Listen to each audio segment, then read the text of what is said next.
तो मुझे पॉइंट ये प्रूव करना था कि इसमें भी अच्छी कमाई कर सकते हैं हम, बहुत ज़्यादा मेहनत किए बिना। तो कुल मिला के आप 1 एकड़ में कितना कमा सकते हैं एक साल में, जो रेगुलर फसलें हैं उनसे। तो किसान मित्रों नमस्कार। तो अभी मैं हार्वेस्टिंग कर रहा हूँ अपने बाग में बेरों की। ये हार्वेस्टिंग करते करते हो गया है तकरीबन 10 दिन हो गया है, 3-4 बार तोड़ लिए हैं बेर। मैंने क्या किया कि ये पीछे 4 साल पहले कुछ बेर के पौधे लगाए थे। तो लगाए थे कुछ सोच के नहीं लगाए थे कि चलो बेर के पौधे लगाने हैं करके नहीं गया था मैं। नर्सरी में गया, वहाँ पे मुझे नर्सरी वाले ने कुछ इनकी ज़्यादा ही वो बड़ाई कर दी कि ये बेर बहुत अच्छा है, ये है वो है। कुछ यूट्यूब पे भी देखा था कि इनमें बहुत अच्छी कमाई होती है। मेरा पर्पज़ कमाई तो नहीं था, लेकिन बहुत सारे पौधे लगाने थे तो उनमें से ही कुछ मैंने ये बेर के भी लगा दिए। तो ये हैं तकरीबन मेरे पास में 40 के करीब पौधे हैं, जिनमें सभी में फ्रूट अच्छा नहीं आता। ये मान के चलिए कि 20 के करीब में अच्छा फ्रूट आता है। तो फ्रूट ये है, ये जैसे आप देख रहे हैं ये फ्रूटिंग है इसकी, और मैं आज इसमें से कुछ हार्वेस्टिंग कर रहा हूँ धीरे धीरे।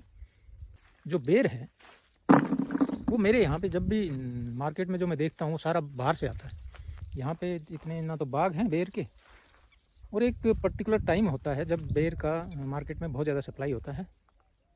वो टाइम होता है तकरीबन जो शिवरात्रि होती है उसके आसपास का, क्योंकि शिवरात्रि के दिन में जो फ्रूट है वो बेर है जिसको पूजा में भी रखा जाता है। तो उस दिन इसकी बहुत ज़्यादा सप्लाई होती है। उसके अराउंड में तो उसके आसपास जो है, उस त्यौहार के आसपास इसकी सप्लाई मार्केट में बहुत ज़्यादा होती है। तो जो मंडी में जो बेर आता है वो राजस्थान से आता है, और वो बेर ऐसा होता है कि वो बहुत मीठा भी नहीं होता। अगर उससे जो रेगुलर फसलें हैं उनसे अगर कंपेरिजन करें इसका जो बेर की फसल, तो कुल मिला के आप 1 एकड़ में कितना कमा सकते हैं एक साल में, जो रेगुलर फसलें हैं उनसे। देखिए हो सकता है कि कभी बहुत ज़्यादा भी कमा ले, और कभी कभी मौसम की मार हो जाए तो हो सकता है कि कमाई ना भी हो।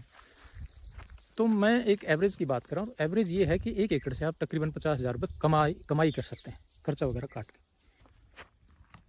जो शिवरात्रि है उसके आसपास मेरे पास में इन 20 जो पौधे हैं, 20-22 पौधे हैं, इनके ऊपर मेरे पास तकरीबन 15 क्विंटल जो बेर था वो लगा हुआ था।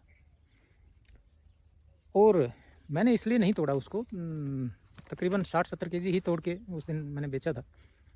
मैंने इसलिए नहीं तोड़ा क्योंकि वो कच्चा था, और उस जो वो त्यौहार है उसके आसपास कच्चे पक्के सब बेर मार्केट में निकल जाते हैं। लेकिन मैंने वो तोड़ना उचित नहीं समझा, क्योंकि वो पूरी तरह से पका नहीं था, पूरी तरह से नहीं, वो मीठा भी नहीं हुआ था, तो मैंने नहीं तोड़ा था। अभी जैसे आज हम ये तोड़ रहे हैं, ये इस लेवल के हैं, ये हरे लगते हैं लेकिन ये मीठे हैं।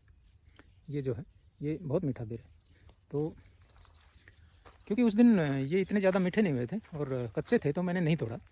अगर मैं उस दिन तोड़ना चाहता तो इनके 5 क्विंटल 10 क्विंटल जितने भी तोड़ सकता था। वहाँ से मंडी से मेरे पास डिमांड भी आया था कि आप भेज दें जैसे भी हैं, और उस दिन मंडी में मतलब मिनिमम 30 रुपये केजी जो बिक रहा था। तो आप ये समझें कि इन 20 पौधों से 20 पौधे कितने जगह में आएंगे, 1 कनाल, जो 1 एकड़ का जो 8वां हिस्सा है तकरीबन, या मैक्सिमम 1.5 कनाल मान के चलो, उतने हिस्से में है ये।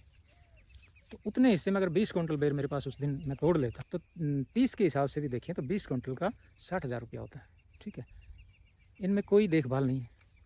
देखभाल से मेरा मतलब है कि इसके चारों तरफ क्योंकि फेंसिंग कर रखी है तो पशुओं से कोई ख़तरा नहीं है, कोई खाद स्पेशल डालने की ज़रूरत नहीं है, कोई पानी की ज़रूरत नहीं है, कोई देखभाल नहीं करनी। हल्की फुल्की जो चीज़ें हैं कुछ वो समय समय पे वो देखना पड़ता है। जो रेगुलर फसलें हैं उनसे तो इसमें 10वां हिस्सा भी देखभाल का नहीं है। जो मेहनत है वो उसका 10वां हिस्सा भी नहीं लगता है।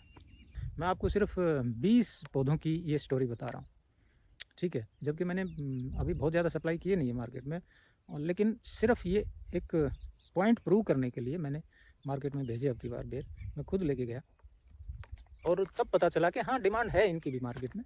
मतलब ये सिर्फ 20 पौधों से इतना हो सकता था, ठीक है। तो इसमें क्या है कि जब आप ऐसी फसलें लगाते हैं, जैसे आपने गेहूँ लगाया, तो गेहूँ लगाया, सरसों लगाई, ये आप साल के किसी भी दिन बेच सकते हैं।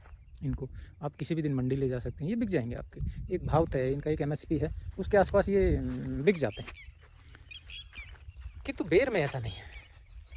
तो यदि आप फरवरी के 15 तारीख 10 और 15 तारीख के आसपास इनको तैयार कर सकें, कुछ आप कटिंग वगैरह इस तरह से मैनेज करें इसकी, और इसमें अच्छे से जो फर्टिलाइजर्स वगैरह का प्रबंधन अगर अच्छे से करें, और इनको आप किसी तरह से 10 फरवरी के आसपास तैयार कर सकें इन बेरों को, तो आप विश्वास करें कि ये बेर आपको बहुत पैसा दे सकते हैं।